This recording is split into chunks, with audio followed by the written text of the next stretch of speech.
এমন ভাইরাস যা দ্রুত শহরের বাসিন্দাদের সংক্রমিত করে তাদের জম্বিতে পরিণত করে এবং এই জম্বিরা এক ফোঁটা জলের স্পর্শে এসে এতটা বিপজ্জনক হয়ে ওঠে যে তাদের থামানো অসম্ভব হয়ে পড়ে।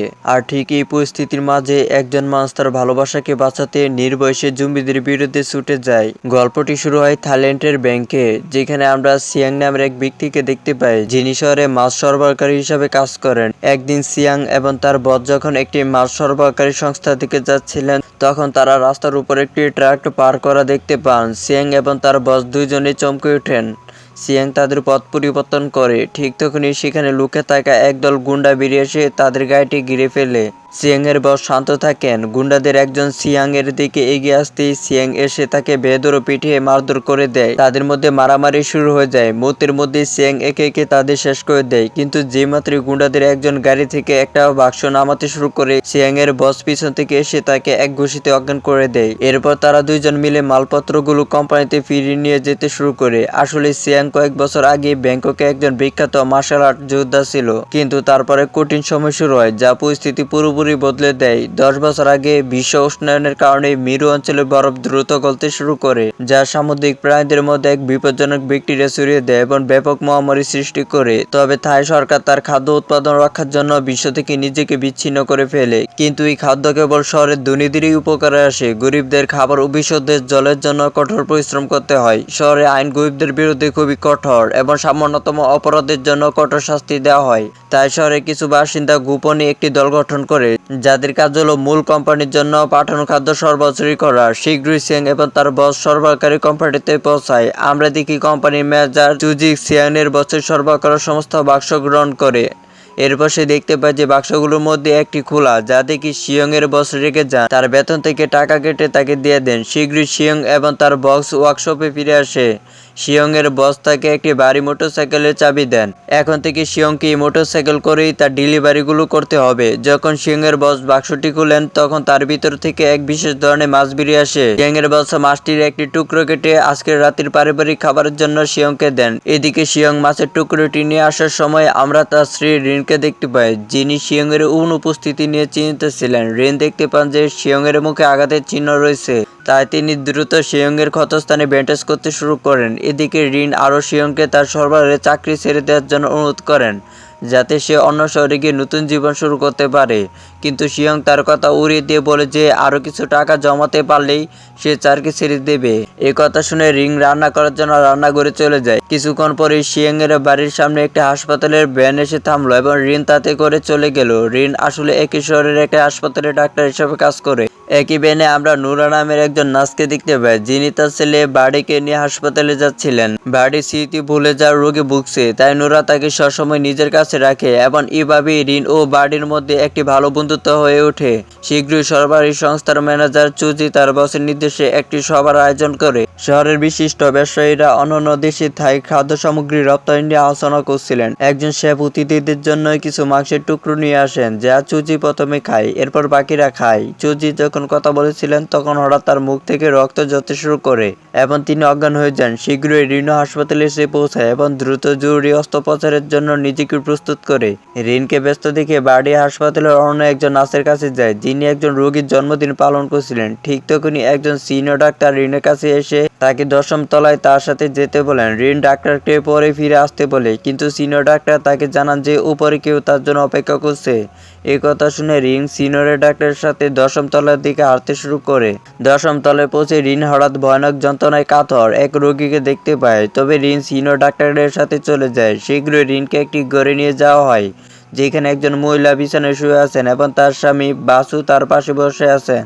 বাসু ব্যাংকক শহরের একজন বিশিষ্ট ব্যবসায়ী এবং তিনি সেই সরবরাহকারী সংস্থার প্রধান যেখানে সিয়ং কাজ করে। এরপর বাসু রিনকে জানায় যে তার স্ত্রী একটি নির্দিষ্ট লিভারের সমস্যার কারণে গত 3 বছর ধরে কোমায় আছে। তিনি হঠাৎ রিনের সামনে একটি মাছের লিভার রেখে জিজ্ঞাসা করেন যে তিনি এটি তার স্ত্রীকে খাওয়াতে পারবেন কিনা বা এতে তিনি সুস্থ হয়ে উঠবেন কিনা। এই কথা শুনে রিন বাসুকে তা করতে অস্বীকার করে। এদিকে হাসপাতালে আনা রোগীগুলোর অবস্থা দ্রুত অবনতি হতে থাকে এবং রিপোর্টে প্রকাশ পায় যে তার শরীরে অসংখ্য ব্যাকটেরিয়া দ্রুত ছড়িয়ে পড়ছে। রোগীর কি হয়েছে তা নিয়ে ডাক্তাররা যখন কথা বলছে ঠিক তখনই হঠাৎ তার মুখ থেকে রক্ত ঝরতে শুরু করে এবং সে মারা যায়। কিন্তু পরের মুহূর্তে রোগীর চোখ দুটি পুরোপুরি কালো হয়ে যায় এবং সে পুনরায় জীবিত হয়। কাছে দাঁড়িয়ে থাকা নার্সটি এই দৃশ্য দেখে আতঙ্কিত হয়ে পড়ে। এদিকে সিনিয়র ডাক্তার রিনকে বলে যে এখন থেকে তাকে বাসুর স্ত্রীর দেখাশোনা করতে হবে। হঠাৎ রিন দেখে যে পুরো হাসপাতালে আতঙ্ক ছড়িয়ে পড়ছে। ঠিক সেই মুহূর্তে সে একই রোগী রিনের চোখের সামনে আইসিইউতে আর চিকিৎসাকারী নার্সকে আক্রমণ করে এবং হত্যা করে। আমরা দেখতে পাই যে মাছের মধ্যে ছড়িয়ে পড়া এক ফিশ ভাইরাস সংক্রমণের কারণে রোগীটি পুরোপুরি জম্বিতে পরিণত হয়েছে। চুতিয়াবন শহরে আরও বেশ কয়েকজন মানুষও সে মাছটি খেয়েছিল। মাছের ভাইরাসটি এখন তাদের পুরোপুরি জম্বিতে পরিণত করেছে।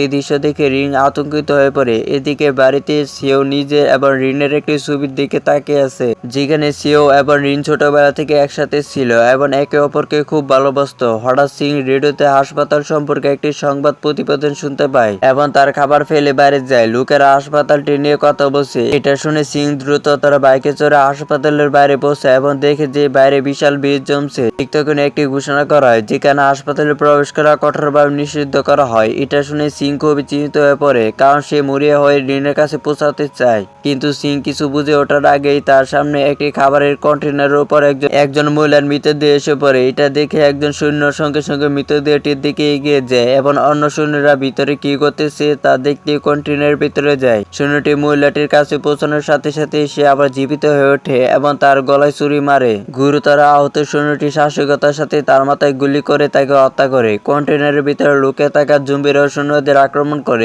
কিন্তু সৈন্যরা তাদের পাল্টা গুলি করে বেরিয়ে আসে। এই সুযোগে সিং সৈন্যদের দৃষ্টি এড়িয়ে চুপি চুপি হাসপাতালের ভিতরে ঢুকে পড়ে। ঠিক তখনই পিছন থেকে আরো সৈন্য এসে হাসপাতাল থেকে বেরিয়ে আসা লোকদের উপর গুলি চালাতে শুরু করে। এই দৃশ্য দেখে সিয়ং সঙ্গে সঙ্গে হাসপাতালের ভিতরে ছুটে যায়, যেখানে একজন নিরাপত্তা কর্মী রোগী ও অন্যান্য লোকজনকে শান্ত করার জন্য চেষ্টা করছিল। ঠিক সে মুহূর্তে একটি জম্বি এসে নিরাপত্তা কর্মীকে আক্রমণ করে।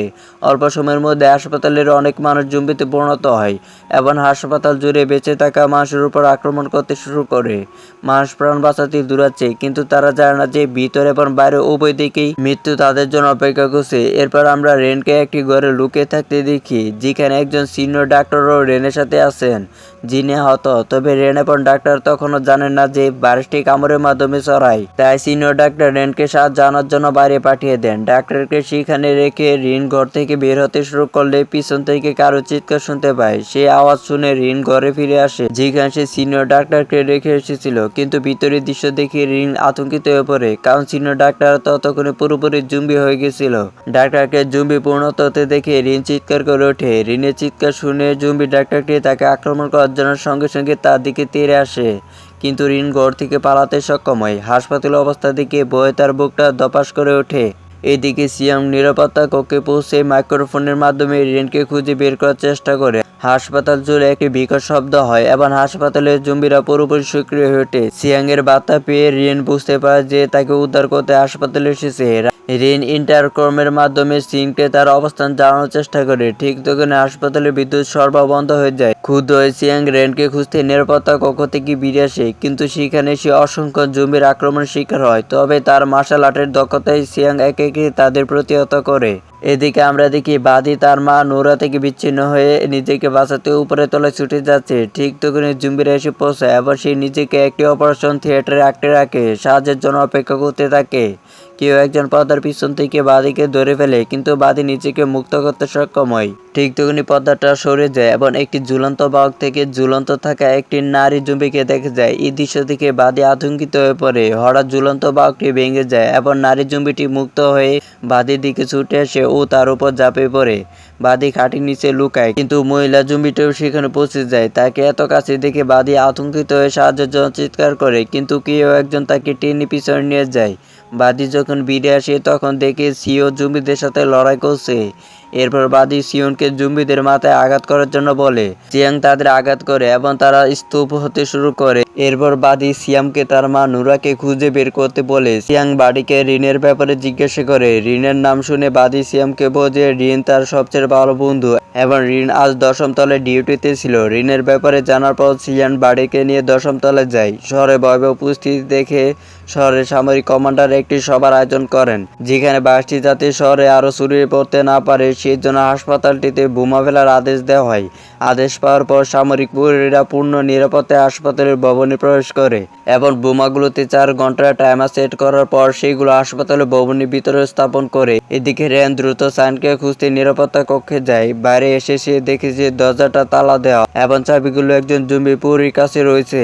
রেন সাহস সঞ্চয় করে জম্বি প্রহরীর কাছ থেকে চাবিগুলো নিতে যায়, কিন্তু জম্বি প্রহরীটি জ্ঞান ফিরে পেয়ে তাকে আক্রমণ করে। তবে রেন দ্রুত আত্মরক্ষা করে দরজা খুলে নিরাপত্তা কক্ষে প্রবেশ করে। ভিতরে ঢোকার পর সিকিউরিটি ক্যামেরার ফুটেজ দেখে রেন একেবারে ভেঙে পড়ে। ফুটেজে দেখা যায় পুরো হাসপাতালটা জম্বিতে ছেয়ে গেছে এবং সিয়াং এর কোনো চিহ্ন নেই। এরপর রেন বাসু তার স্ত্রী ঘরটি দেখতে পায়, যেটি অক্ষত ছিল। এদিকে সিয়াং ও বাড়ি যখন 10ম তলার দিকে যাচ্ছিল, তখন বাড়ি একটি প্রতিবন্ধী জম্বিকে দেখতে পায়। এটা দেখে বাড়ি হু হু করে হেসে ওঠে। সিয়াং তাকে শান্ত করার আগে একদল জম্বি ছুটে এসে তাদের আক্রমণ করে। জম্বিদের দেখে সিয়াং দ্রুত বাড়িকে উদ্ধার করে একটি ঘর নিয়ে আসে, কিন্তু জম্বিরা দ্রুত দরজা ভেঙে ভিতরে ঢুকে বাড়ির সামনে দুজনকে মেরে ফেলে। এটা দেখে বাড়ির সঙ্গে সঙ্গে সিয়ামকে অনুসরণ করে জানালা দিয়ে বেরিয়ে যায়। কিছুক্ষণ খোঁজাখুঁজির পর বাড়ি সিয়াং এর সাথে এমন একটি ঘরে পৌঁছায় যেখানে বাড়ির মা নোরা লুকিয়ে ছিল। নোরাকে জীবিত ও সুস্থ দেখে বাড়ির সঙ্গে সঙ্গে তাকে জড়িয়ে ধরে।